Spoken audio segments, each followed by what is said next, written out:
Seja bem-vindo, você está no Evangelho para você, um canal que está disposto a apresentar temas cristãos.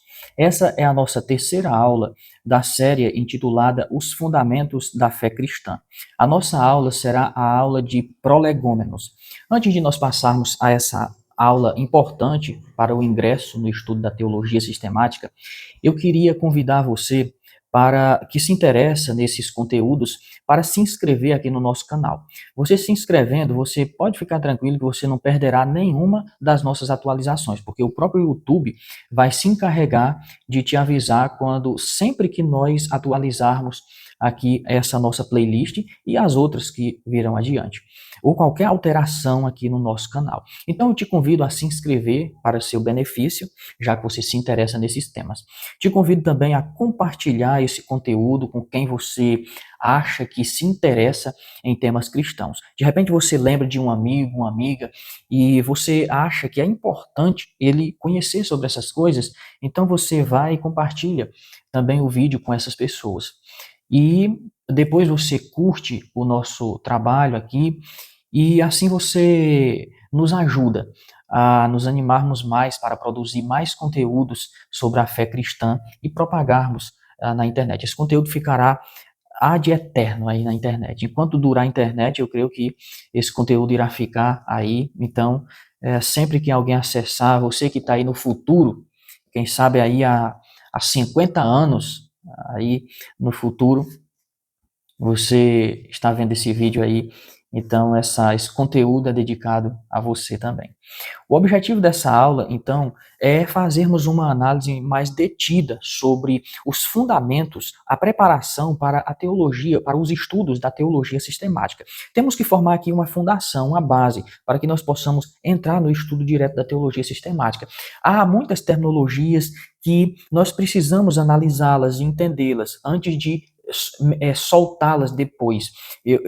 Se não tivermos essa aula, quando eu falar sobre algumas terminologias nos conteúdos à frente, pode haver uma deficiência por falta de entendimento prévio sobre as terminologias que eu irei apresentar aqui.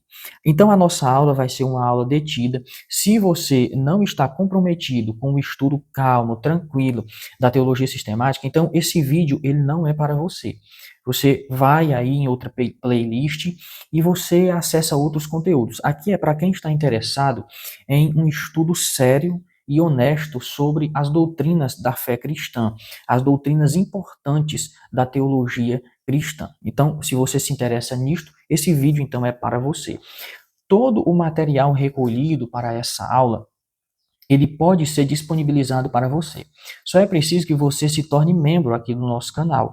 E então, todo o material bem trabalhado e bem editado, todo por mim, está todo bibliografado, com todas as referências e indicações, até de páginas dos autores, e para você fazer o que você quiser com esse material, você estudar em casa, você imprimir se você quiser. Então, ele é disponibilizado no formato de arquivo, para que você possa depois imprimir ou então até ler no seu computador, no seu celular, no formato PDF. Então, ditas estas coisas, a nossa aula, repito, é a aula de prolegômenos. Antes de introduzir a aula, eu gostaria de fazer como sempre faço, uma citação das Escrituras e uma citação de algum teólogo sistemático para que a gente possa situar melhor o assunto, entrar no contexto aqui da aula. A passagem das Escrituras que irei ler é 2 Timóteo, capítulo 3, versículo 16 e 17. É uma passagem já bastante conhecida e citada quando a questão é instrução na palavra de Deus. Diz assim a passagem referida: toda a Escritura é inspirada por Deus e útil para o ensino, para a repreensão, para a correção e para a instrução na justiça, a fim de que o homem de Deus seja apto e plenamente preparado para toda boa obra. A linha mestre dessa passagem aqui é a seguinte: a Escritura ela é útil. Para quê? Para ensinar, para o ensino, para a repreensão, para a correção e para a instrução na justiça. Agora, essas quatro coisas, porque o leitor é instruído, ela tem um objetivo, é para que o homem de Deus seja apto e plenamente preparado para toda boa obra. É isso que Paulo nos ensina ao instruir Timóteo nessa grande verdade. Passaremos agora às citações dos teólogos sistemáticos. Eu trouxe dois aqui e vamos ver o que esses homens têm a nos ensinar sobre o tema, sobre a teologia sistemática. Diz assim o doutor já falecido R.C. Sproul. Ele diz isso na sua introdução à teologia sistemática. O que ele diz é isto: o propósito da teologia não é satisfazer nosso intelecto, e sim nos instruir nos caminhos de Deus, para que cresçamos até a maturidade e a plenitude de obediência a Ele. Essa é a razão por que nos engajamos em teologia. Para esse autor, a única razão por que nos engajamos em teologia é que ela está responsável por nos instruir nos caminhos de Deus, para que nós cresçamos à maturidade, nós cheguemos à maturidade e à plenitude de obediência a Ele, Deus. Essa é a única razão para ele, a razão principal, digamos assim. Agora nós vamos fazer uso das palavras de outro autor, esse também muito importante, o doutor Alistair McGrath. Ele diz isso na sua teologia, na sua introdução à teologia sistemática, traduzida para o Brasil em 2005, na página 23. Esse autor, ele foi nada menos do que o professor, por muitos anos, da Universidade de Oxford. Uma mente muito importante, um pensador muito importante para o cristianismo. Esse homem, ele poderia estudar todos os temas assim que ele quisesse escolher.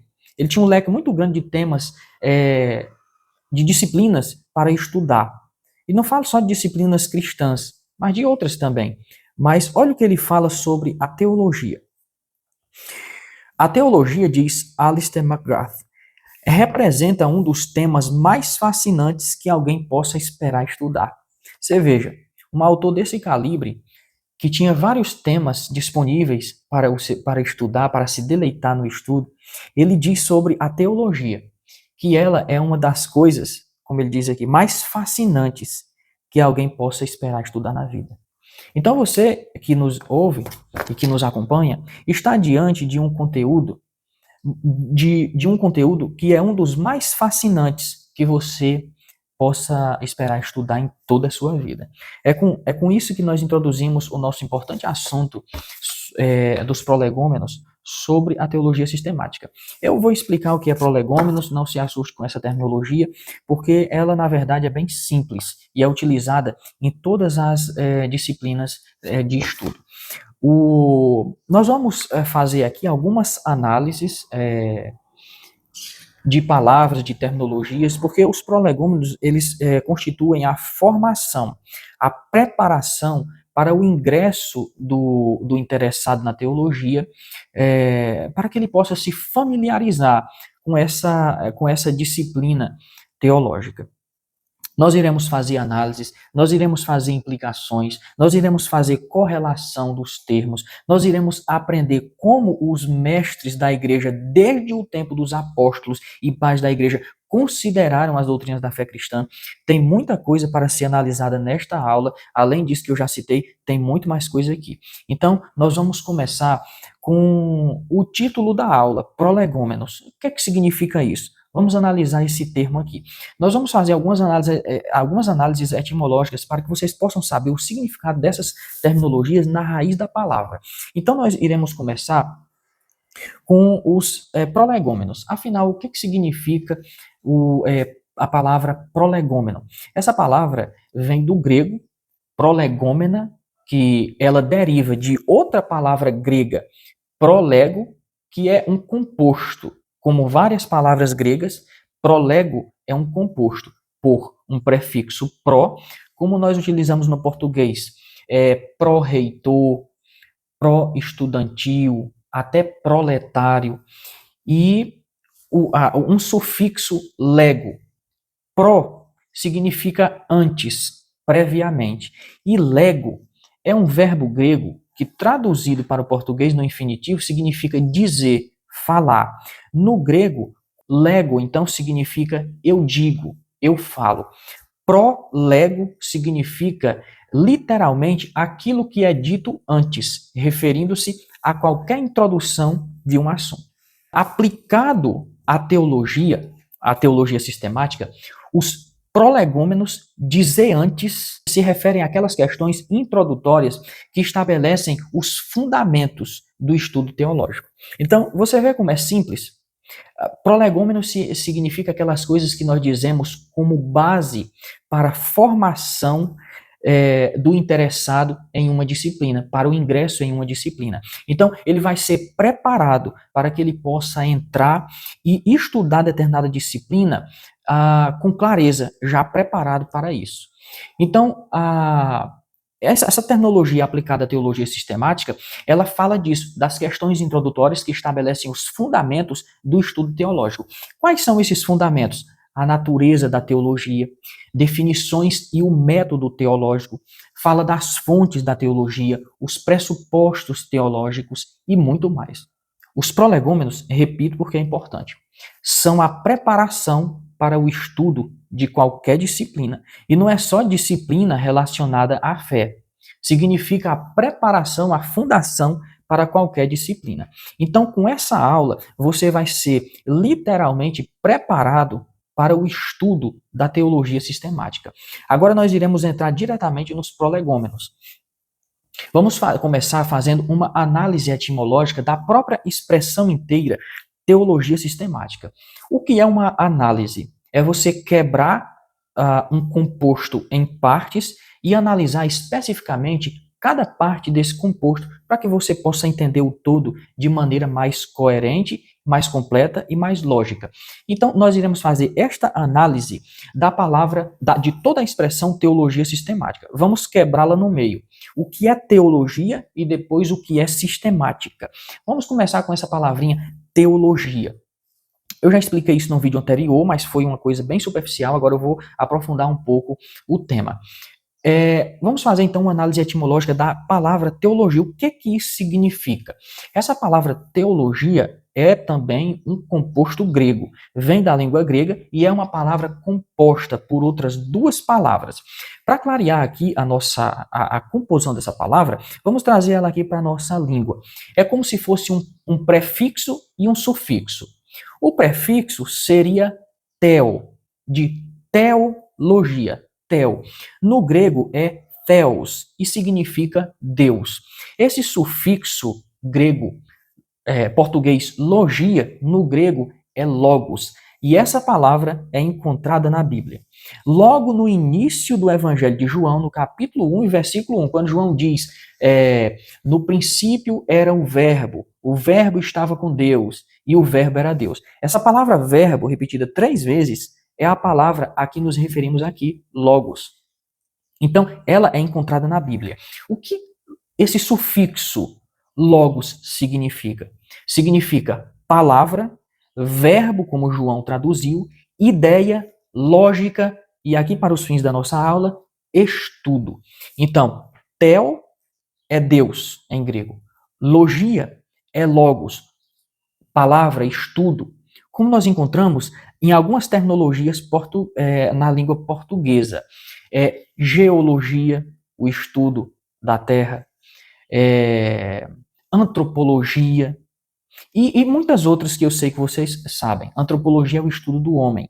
Então, significa antropo é homem e logia é o estudo do homem. Então, se theo é Deus e logos é estudo, uma dos seus significados, então, teologia é literalmente o estudo de Deus. Podemos dizer também a lógica de Deus, a ideia de Deus, a palavra de Deus. Mas aqui, para os fins, repito, do nosso estudo, literalmente, teologia significa o estudo de Deus. Para não ficar só nessas análises etimológicas, mas ela é importante, porque quando você sabe o que a palavra significa na raiz, isso facilita muito para você compreender os conceitos a que ela designa. Então, mas para não ficar só essa ideia etimológica, vamos ver o que os especialistas dizem a respeito da teologia. Depois nós iremos analisar o que é sistemática. O grande apologista protestante Francis Turretin, ele diz uma coisa maravilhosa sobre teologia e a define muito bem. Abre aspas. O termo teologia, segundo, e eu vou ler, que agora eu não sei decorado de cabeça, mas está aqui nos meus no conteúdo bibliografado, como eu disse, que você pode ter acesso a isso. Você só precisa se tornar membro do canal. Diz Francis Turretin: o termo teologia, segundo a genuína extensão de sua significação, indica um sistema ou corpo de doutrina concernente a Deus e às coisas divinas reveladas por ele, para sua própria glória e salvação dos homens. Então, o que é teologia na voz de Francis Turretin? Indica um sistema, um corpo doutrinal, um corpo de doutrinas concernente a Deus, mas não só a ele, mas e também as coisas divinas reveladas por ele. Aonde? Na natureza e em sua palavra, que depois nós vamos ver que a revelação de Deus na natureza é uma revelação geral, a revelação de Deus na sua palavra é uma revelação específica. Tudo isso nós iremos se inteirar.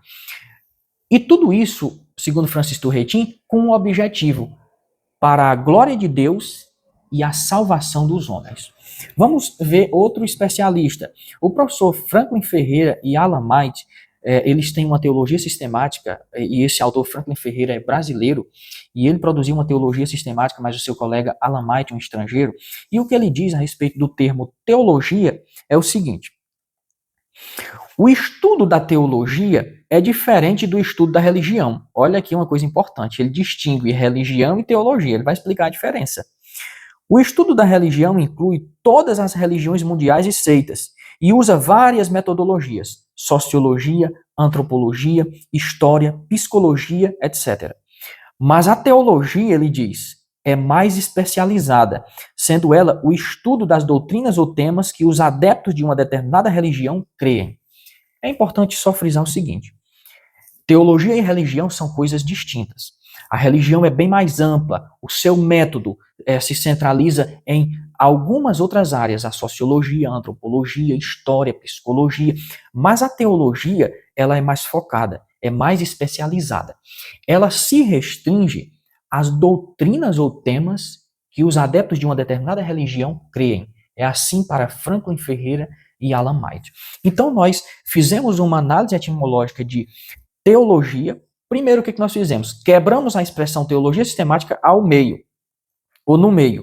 E terminamos agora de analisar o que é teologia, na sua raiz, o que a palavra significava na raiz. É um composto de duas palavras gregas que significa theos, e Deus, e estudo, o estudo de Deus. E nós acabamos de perceber o que os sistemáticos dizem sobre a terminologia teologia. Agora nós iremos para a segunda parte. O que significa sistemática? É um nome que até às vezes espanta. Quando você ouve teologia, até que vai, mas quando você une sistemática, aí você parece que já se entristece, já se decepciona. Mas é coisa simples, eu garanto a você. Vamos analisar essa terminologia. É um qualificativo para teologia. A palavra sistemática, ela tem origem no grego. Sistema significa conjunto organizado. Olha como é simples. Sistema fala de um conjunto organizado, uma composição. Se é uma composição, ela compõe algo maior. Ordem. Esse termo sistema grego foi adotado pelo latim sistema. No grego tem uma pequena variação fonética, sistema, e no latim é sistema. E, adotado pelo latim, sistema traz a noção de um todo organizado, um todo interrelacionado. A imagem é um todo, é algo completo, mas esse todo é constituído de pequenas partes, e essas pequenas partes, elas se interrelacionam. Tem uma coerência lógica entre essas partes. Não são partes independentes, mas se relacionam. Por isso é um sistema. Um sistema é um composto de coisas interrelacionadas. Aplicada à teologia sistemática, a palavra indica que essa disciplina organiza as doutrinas da fé cristã em um sistema lógico e coerente, formando um todo harmônico. Você vê como essa palavra é importante para qualificar a teologia? Teologia, ela focaliza a área do estudo.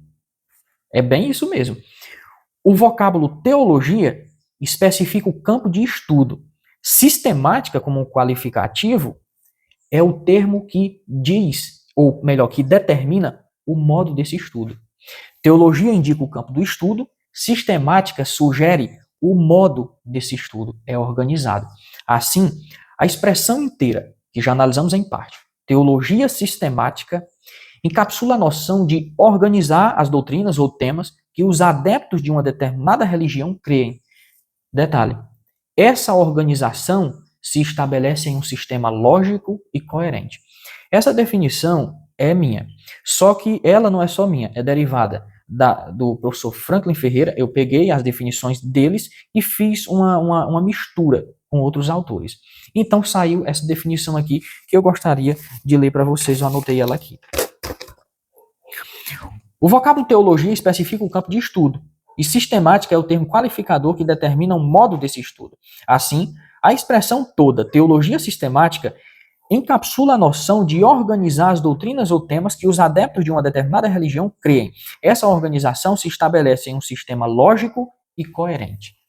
Precisamos fazer um apontamento aqui de 3 coisas bem simples para que a gente possa memorizar, ou internalizar, introjetar.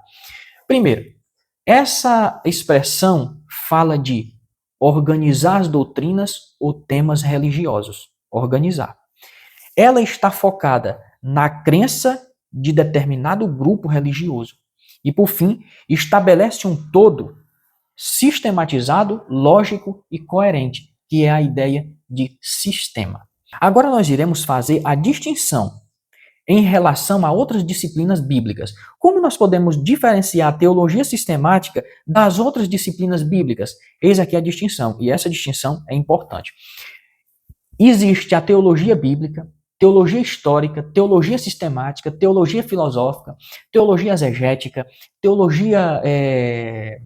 várias teologias. Mas aqui eu separei apenas 3 disciplinas bíblicas: a teologia bíblica, a teologia histórica e a filosófica. E vamos ver a diferença dessas disciplinas para a teologia sistemática. O que é a teologia bíblica?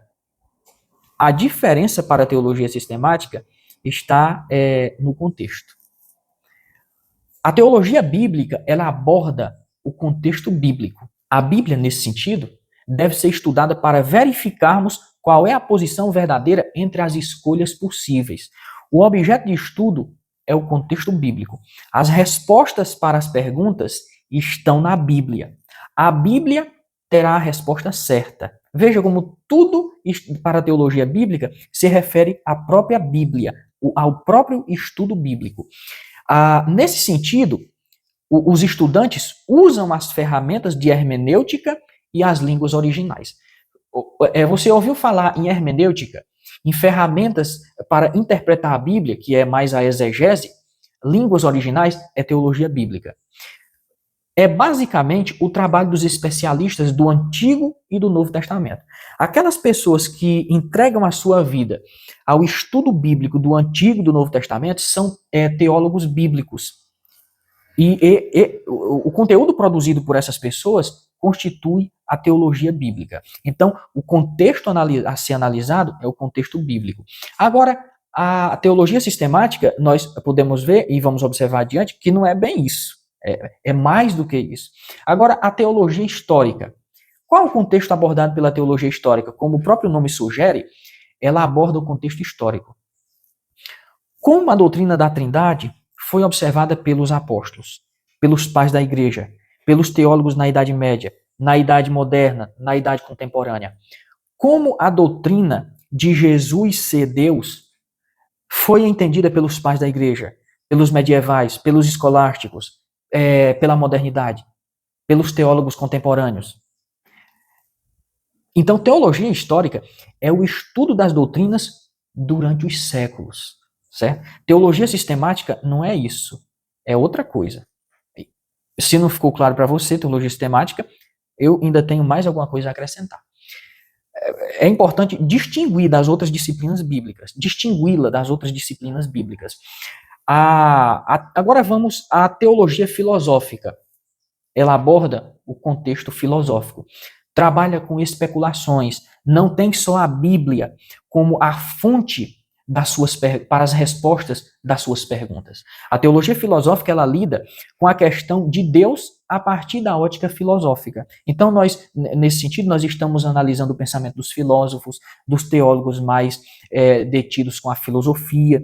Nós vamos aprender adiante que Alexandria, uma das escolas cristãs primitivas, era mais adepta à filosofia do que a outras escolas como Antioquia, como Jerusalém, que era mais ríspida quanto ao estudo da filosofia. Essas três disciplinas, teologia bíblica, teologia histórica e teologia sistemática, e teologia bíblica, teologia histórica e teologia filosófica, são diferentes de teologia sistemática. A teologia sistemática é o estudo sistêmico das doutrinas cristãs, levando em conta os demais ramos da teologia. Então, você consegue compreender que a teologia sistemática não é a teologia bíblica, porque não está adstrita ao contexto bíblico, não é a teologia histórica, porque não está adstrita só ao contexto histórico, e nem é a filosófica. Mas elas, por assim dizer, ela monta em cima de todas essas teologias para formular um compêndio de doutrinas cristãs, um todo de doutrinas cristãs interrelacionadas, coerente, um todo interrelacionado, coerente e lógico. Então, a teologia sistemática, ela precisa das demais teologias, a exemplo dessas três que eu citei aí, que eu acabei de citar e explicar um pouco sobre elas, teologia bíblica, histórica e teologia filosófica, mas tem muitas outras. Eu citei essas três apenas para a gente fazer uma distinção básica de teologia sistemática para os outros ramos da teologia. Agora nós passaremos agora ao importante tópico dessa aula, a construção histórica da expressão teologia sistemática. Nesse ponto, nós iremos ver como a história do cristianismo tratou o estudo do conjunto organizado de doutrinas, e nós iremos fazer isso através dos séculos.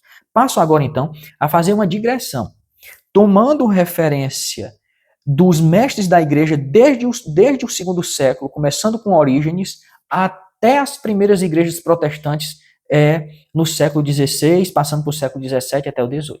Então essa é uma parte, repito, de muita importância nessa aula de hoje.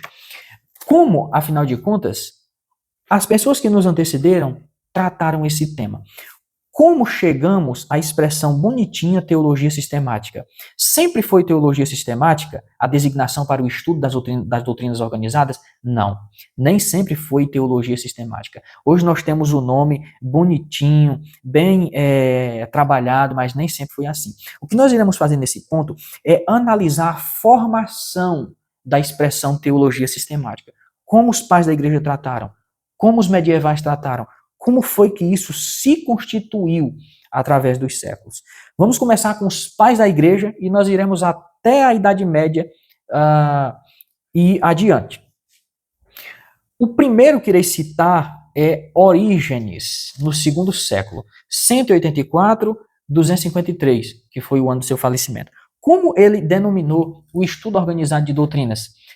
O seu título para a sua obra foi Sobre os Primeiros Princípios. O título em grego é Periarchon, acerca dos princípios. Veja como é um tema abrangente. É uma coisa ainda que está sendo, é como se ele denominasse uma coisa que ainda está sendo gerada, que ainda não é completamente conhecida.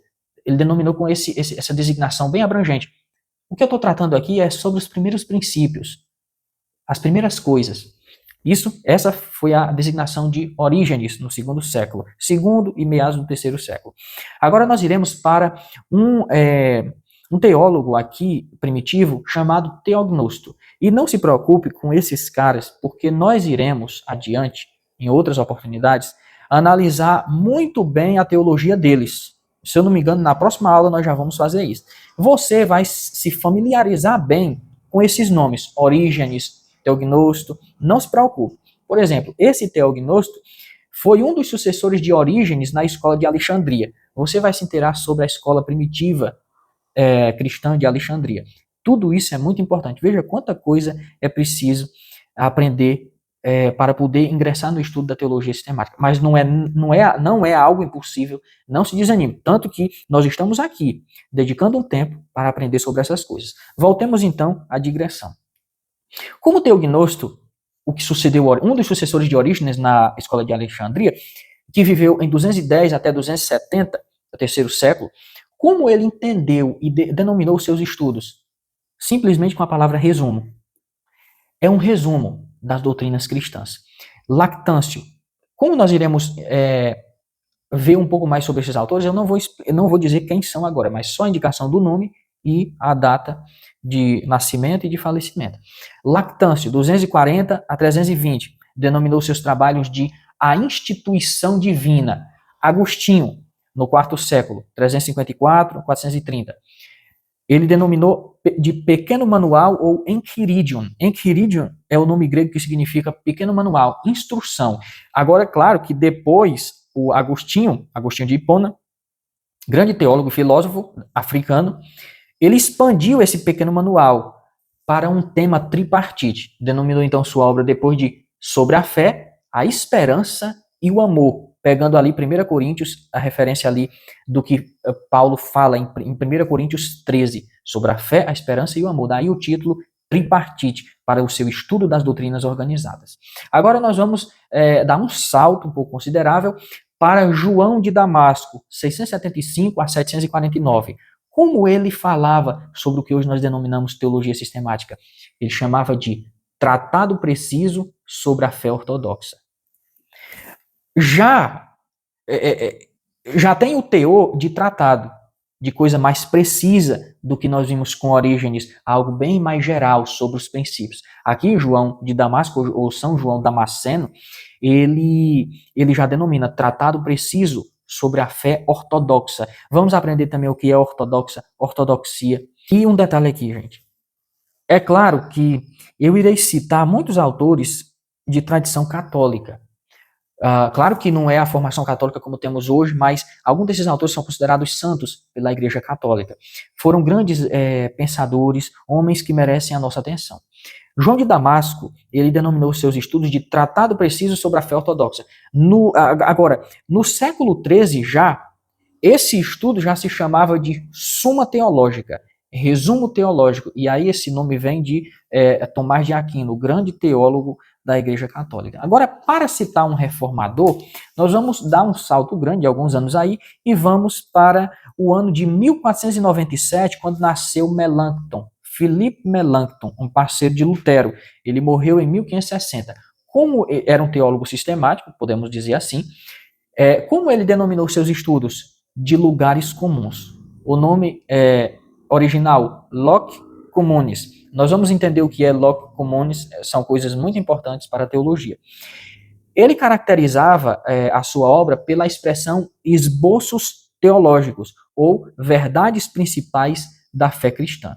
Você vê como as designações estão sempre, ou quase sempre, no plural, se referindo não a uma doutrina específica, mas a um compêndio de doutrinas, a um composto interrelacionado, um sistema que forma um todo, referindo-se às doutrinas, ou o que será chamado adiante de dogmas da fé cristã. Chegamos agora aos reformadores e às primeiras igrejas. O reformador protestante Zwinglio, Ulrico Zwinglio, nascido em 1484, falecido em 1531, ele denominou seus trabalhos de comentário sobre a religião verdadeira e a religião falsa. Aqui nós já percebemos uma noção de apologética, de defesa da fé. Ele faz uma comparação entre a religião verdadeira e a falsa, e ali ele faz ponderações, como se fosse um estudo sistematizado e comparativo. Agora nós iremos falar sobre um nome muito importante para o cristianismo, principalmente para a fé protestante, o reformador João Calvino, 1509-1564. Ele denominou seus estudos, o seu trabalho, a sua obra magna, de Institutas da Religião Cristã. E religião aqui, só dizendo de passagem, não é o termo pejorativo para legalismo ou religiosidade, mas religião aqui, trabalhada pelos reformadores, era uma designação para se referir ao estudo diligente, até mesmo ao discipulado e à fé verdadeira. Então, nós temos que considerar a palavra de acordo com o seu contexto e a época de sua designação. Então, não podemos tomar a religião cristã, referida aqui por Calvino, igual nós tomamos religião hoje. Então, assim nós iremos dizer que ele está falando de legalismo, de religiosidade, não. Ele está falando religião ele está falando de religião para tomar a fé verdadeira, simplesmente isso. Institutas da religião cristã, ou instrução na religião cristã. O próprio autor diz que o seu trabalho, que hoje os autores já não veem muito como teologia sistemática, mas mais como teologia bíblica, porque ele faz muita interpretação. Calvino era um grande exegeta. Muitos teólogos dizem que ele é insuperável até hoje. Falando do seu potencial intelectual, era um humanista no sentido positivo da palavra, formado em direito, era advogado e ele tinha uma formação muito robusta. Ele diz que o seu trabalho, e hoje quem lê as Institutas sabe o peso que ela tem, ele diz que o seu trabalho é uma simples obra para a instrução da fé cristã, para ajudar os cristãos a entenderem melhor a sua fé e a estudarem a palavra de Deus. E quem lê as Institutas de João Calvino sabe o que eu estou falando aqui. É uma obra monumental, uma obra muito importante não só para o pensamento cristão, mas também até para a formação das sociedades, dos sistemas, seja capitalista, sistema comunista. Não que as Institutas promoveram isso, mas as Institutas, a obra, o trabalho de Calvino influenciou, eu estou citando isso para dizer que o trabalho desse teólogo influenciou não somente a religião, mas a política, a sociedade, a vida em conjunto, a vida na polis, a vida na cidade. Ele foi muito influente, ainda é influente até hoje.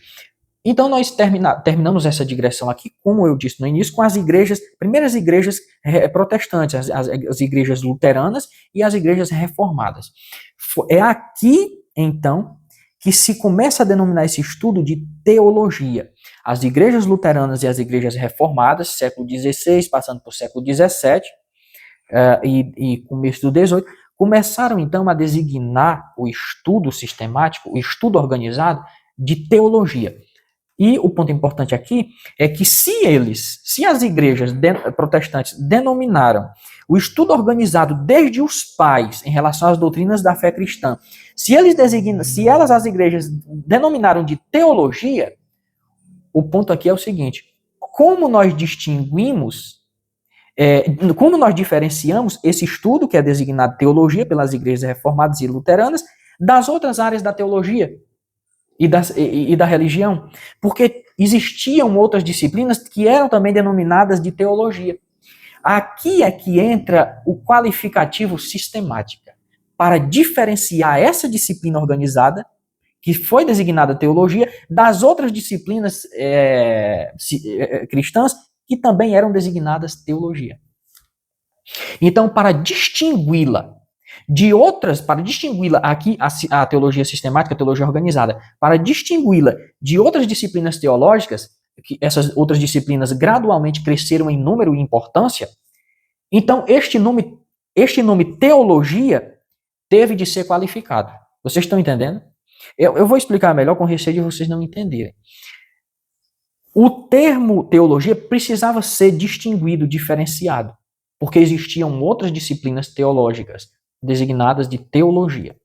Então, essa teologia que se referia ao estudo organizado das doutrinas da fé cristã precisava ser qualificado. Para esse fim, com esse objetivo, foi que surgiram os qualificativos ou adjetivos. Então vamos lá. Quais foram os candidatos? Teologia didática, teórica, positiva, sistemática e dogmática. Os outros ficaram silenciados devido às designações mais apropriadas, sistemática e dogmática. Então, para chegarmos à formação que temos hoje da expressão teologia sistemática, nós podemos perceber que isso que para chegarmos a isso foi preciso analisarmos as designações desde os pais da igreja, os primeiros cristãos a fazerem teologia, passando pelos reformadores, até chegarmos às primeiras igrejas protestantes, as luteranas, as reformadas, para então termos o termo bonitinho, teologia sistemática. E sistemática ou dogmática foi colocado para diferenciar, como um qualificativo, para diferenciar esse ramo da teologia que trata as doutrinas de maneira organizada das outras teologias, das outras disciplinas teológicas. Para distingui-la, então, repetindo, se colocou o nome sistemática e dogmática como qualificativo para teologia, com o objetivo de diferenciá-la das outras disciplinas teológicas. Eu vou explicar o que é sistemática, a diferença de sistemática para dogmática, mas em outra oportunidade. É uma diferença bem sutil, mas é interessante e vai servir para os propósitos das nossas aulas futuras. Agora nós iremos para definições fechadas de teologia sistemática. Vocês estão percebendo o que nós fizemos até aqui? Nós começamos ali bem no início dos prolegômenos, fazendo análises etimológicas dos termos separadamente. Nós vimos o que os termos significavam na sua raiz, o que os teólogos sistemáticos dizem sobre as terminologias. Depois nós começamos a fazer uma digressão sobre a formação da expressão teologia sistemática, desde os pais da igreja até as primeiras igrejas protestantes no século XVI, XVII e XVIII. Depois disso, agora nós estamos prontos a fazermos definições fechadas de toda a expressão teologia sistemática. E para isso, nós vamos, então, lançar a mão aqui dos teólogos, porque eu não tenho nenhuma definição segura para você de teologia sistemática, mas os teólogos que eu chamei aqui para o nosso debate, a nossa conversa, esses sim têm definições muito boas, muito bem elaboradas. Comecemos então pelo teólogo dessa sistemática aqui, o Dr. Wayne Grudem. Está aqui o nome dele aqui. Wayne Grudem. Ele diz aqui, se eu me lembrar a página, ele dá uma definição muito boa de teologia sistemática. O que o Wayne Grudem diz definindo teologia sistemática é o que segue. Teologia sistemática é qualquer estudo que responda à pergunta: o que a Bíblia, como um todo, nos ensina hoje acerca de qualquer tópico? Repito, para Wayne Grudem, teologia sistemática é qualquer estudo que responda à pergunta: o que a Bíblia, como um todo, nos ensina hoje acerca de qualquer tópico? Para exemplificar, teologia sistemática para Wayne Grudem é o seguinte. Vamos tomar aqui a doutrina da Trindade. O que doutrina da Trindade é em relação ao livro de Gênesis? Isso é teologia sistemática? Não. O que doutrina da Trindade é em relação a versículo tal? Isso é teologia sistemática? Não. É teologia bíblica. O que é teologia sistemática? O que Trindade significa, levando-se em consideração a Bíblia toda. Por que a teologia sistemática nesse sentido é importante? Quando nós tentamos entender o que é Trindade só em referência a um versículo ou mesmo a um livro, nós temos grande possibilidade de estarmos errados ou de compreendermos só parte da doutrina da Trindade. Aqui é que vem a importância da teologia sistemática, porque ela analisa o que é Trindade não somente em relação a um versículo, mas levando-se em consideração a Bíblia toda. Um exemplo aqui bem básico é sobre a diferença de mentira e verdade. Sabemos que verdade é uma grande doutrina bíblica, nós iremos estudar um pouco mais adiante. A verdade de Deus, a verdade das Escrituras. Se nós levarmos em conta um contexto específico sobre verdade e mentira, nós caímos em um grande erro. Eu vou dar um exemplo. Sansão e Dalila. Dalila começou a perguntar a Sansão sobre qual era o segredo da sua força. E enquanto Sansão estava mentindo, Dalila não descobriu o segredo e, em certo sentido, Sansão estava obedecendo a Deus no sentido de guardar o segredo. E para isso, o subterfúgio que ele adquiriu foi pela mentira. Nesse sentido, enquanto ele estava mentindo, estava obedecendo a Deus. Claro, entre aspas. Quando falou a verdade, desobedeceu a Deus.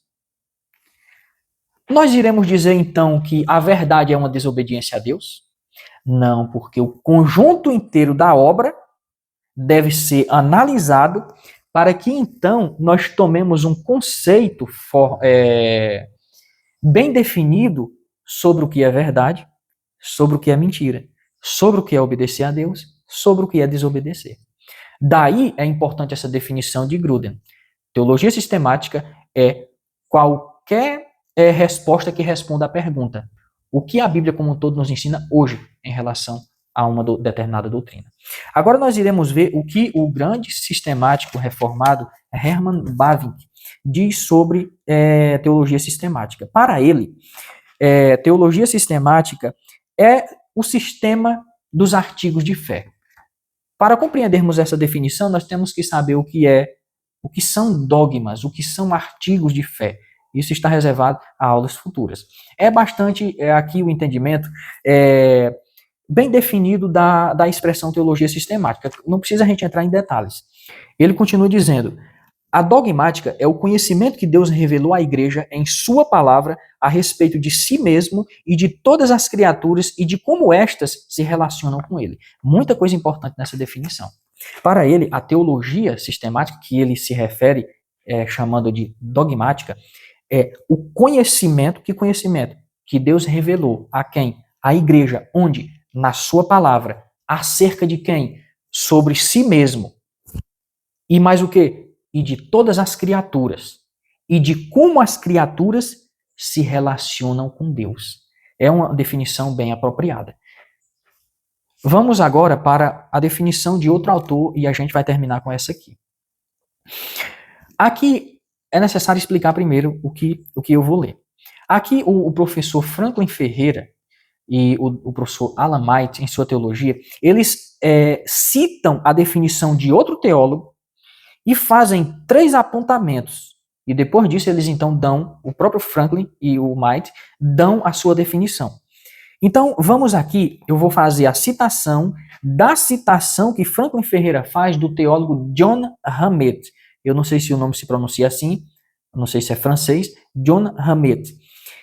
A citação é a seguinte, depois nós iremos para os apontamentos que os professores Franklin Ferreira e Alan White faz. E depois nós iremos finalizar com a definição de Franklin Ferreira, acho que ficou claro.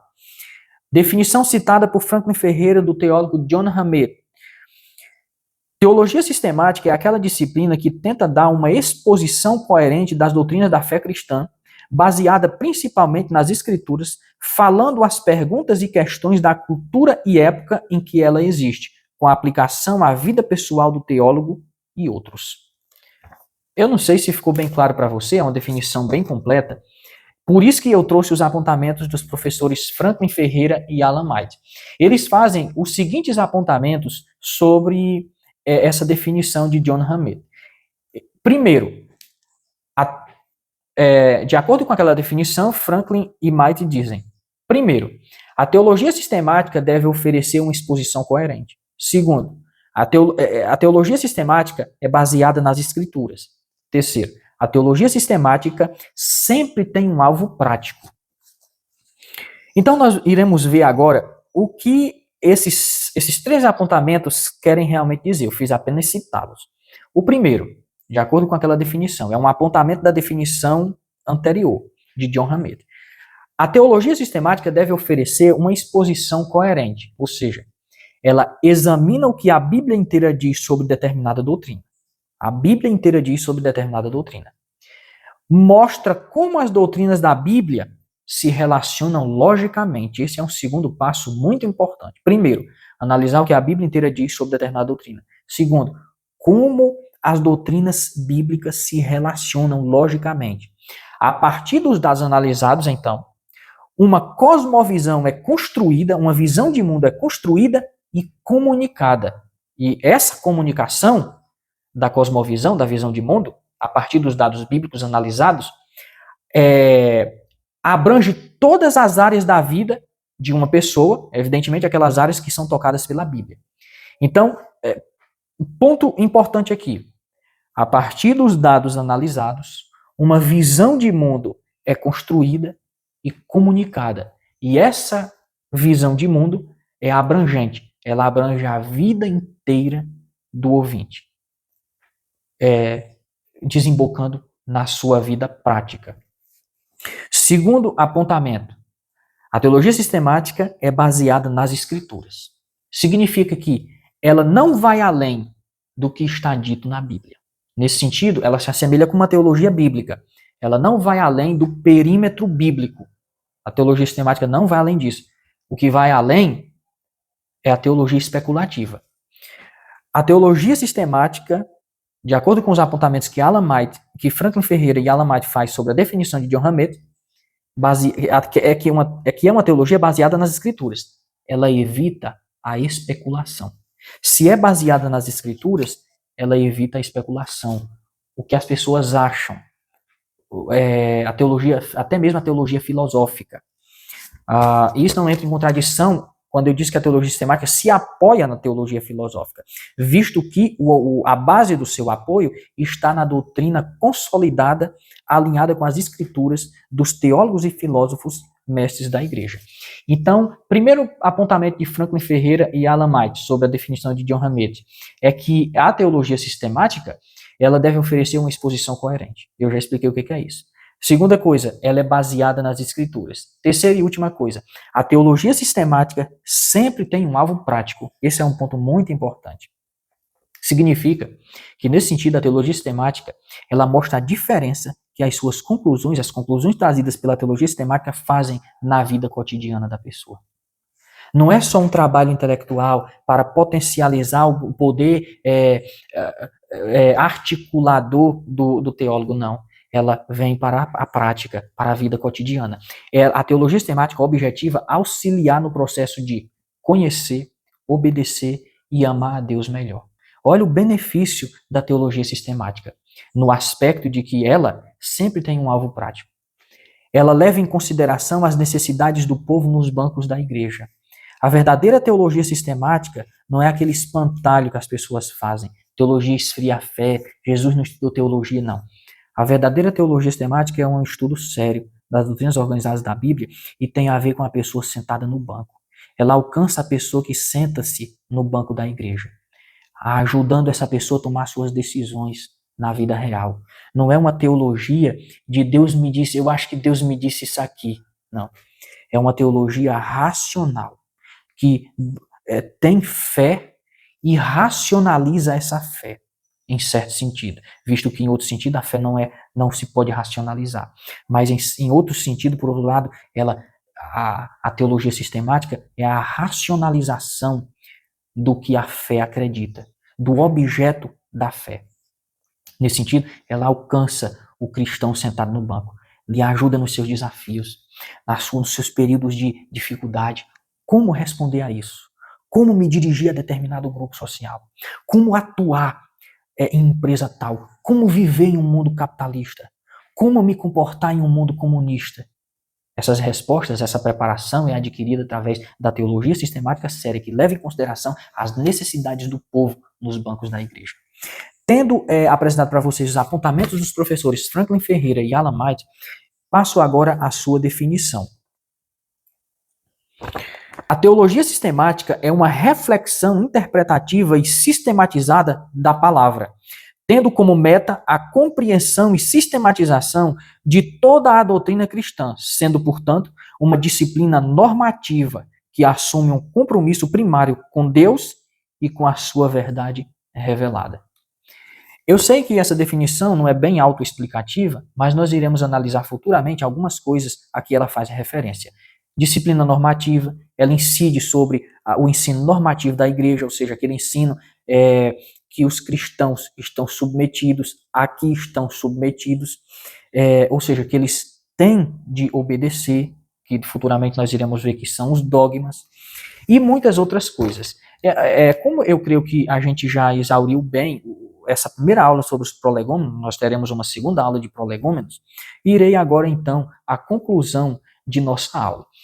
Nós vimos que prolegômenos é uma primeira fundação, preparação para o aspirante em teologia sistemática se preparar para o ingresso nesta disciplina. Fizemos análises etimológicas, definições, distinções de teologia sistemática. Fizemos uma importante construção histórica de toda a expressão teologia sistemática e muito mais. Fizemos implicações e muitas outras coisas. Eu creio que essa aula é muito proveitosa. Agora, eu queria fazer uma aplicação de tudo isso. Como reajo a isso que acabei de ouvir? Uma vez que agora ingeri esse conteúdo, qual a minha reação? Separei aqui 3 possibilidades de você reagir a esse conteúdo. Primeira, rejeito tudo como algo sem importância. Essa aqui é uma primeira reação. Segunda, aceito em parte a teologia sistemática. Terceira, recebo tudo como meio pelo qual Deus nos confiou para conhecê-lo e servi-lo melhor. Se você for uma pessoa da primeira qualidade, você rejeita tudo como algo sem importância. Para isso, você formula objeções, apresenta essas objeções indiscriminadamente.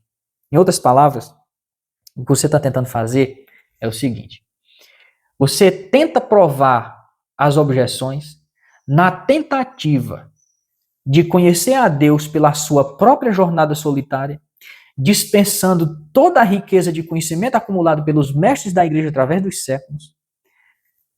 O que você está tentando fazer é isso, em outras palavras. Agora, para você ser eficaz nessa missão, você precisa de pelo menos 2.000 anos de vida. Primeiro, você não vai conseguir cometer os mesmos erros que os pais cometeram e nem aprender com esses erros. Você não tem anos de vida suficiente para estudar tudo isso. Então você pode ser um objetor, pode rejeitar tudo, pode fazer objeções, mas o que você está fazendo é uma trajetória solitária. Você está negando todo o conhecimento acumulado, supondo que você pode agregar tudo isso em uma vida de 70 anos. Quando todo o banco de dados histórico, digamos assim, está acumulado e tem idade de aproximadamente 2.000 e tantos anos. A sua tarefa é simplesmente impossível. Eu não indico esse caminho. Segunda coisa, segunda reação. Aceito em parte o que a teologia sistemática diz. Então, quanto a essa possibilidade de reação, a pessoa, por um lado, quanto à parte que ela aceita da teologia sistemática, ela mostra-se contente com aquilo que ela aprendeu. Ela não sente necessidade de aprofundar os temas, porém, como ela não sente essa necessidade de aprofundar os temas, de enraizar o conhecimento, ela corre um grande risco de ser facilmente enganada. Ela corre o risco de ser facilmente enganada. Agora, por outro lado, sobre a parte que ela rejeita, ela prefere não se manifestar, nada a comentar, visto que é coisa sem importância para ela. Nem tenta provar o que aceita e nem refuta o que rejeita.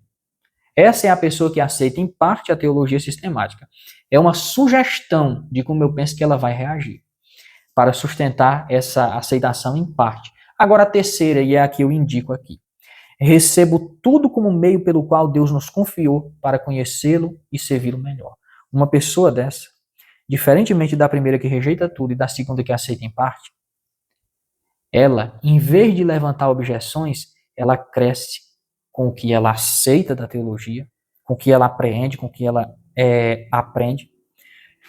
E ela ainda vai mais além, apresenta novas contribuições à teologia. Ela desfruta e pratica o conhecimento que aprende. Não é um conhecimento estagnado, ela pratica aquilo que ela aprende. De modo a desenvolver suas capacidades humanas e ela amadurece-se como ser humano em relação a Deus. É um crescimento, para além do crescimento teológico, é um crescimento humano em relação a Deus. E uma nota aqui aplicacional dessa aula aqui. Uma pessoa assim, que recebe tudo como meio de Deus para conhecê-lo a Deus, que Deus nos proporciona para conhecê-lo e servi-lo melhor, uma pessoa assim, ela se conscientiza, ela cai em si, ela tem a consciência de que não dispõe de tempo suficiente para construir sozinho o que se levou 2.000 anos de cristianismo para ser produzido. Ela tem essa consciência. A partir dessa consciência, ela tenta subir nos ombros dos gigantes, os chamados heróis da fé, para ver se de alguma maneira pode enxergar mais longe. Ela não é um teólogo, não é Orígenes, não é Teognosto, Lactâncio, Tomás de Aquino, Agostinho, Calvino, mas ela tem a cabeça de todos esses homens na cabeça de um homem só. Eu acho que isso é uma expressão de maturidade, respeito e consideração aos nossos antecessores, aos os quais Deus utilizou como instrumentos para que o conhecimento de Deus fosse organizado e passado adiante. Você quer que alguém se refira a você há 50 anos à frente nesses termos? Em que qualidade você se encaixa aqui? Aquela pessoa que rejeita tudo como algo sem importância? Que aceita em parte? Ou como aquela pessoa que tem consciência de que não dispõe de anos favoráveis para estudar tudo que foi acumulado através dos séculos? Ao contrário, ela sobe nos ombros dos gigantes para que, de alguma maneira, ela possa enxergar mais adiante. Fica com Deus. Eu estou te esperando na segunda aula dos prolegômenos. Não se esquece de se inscrever no canal, mete o dedo no like, compartilha esse vídeo, você está ajudando muito esse canal. Desce na descrição desse vídeo, há informações importantes para você. Até logo.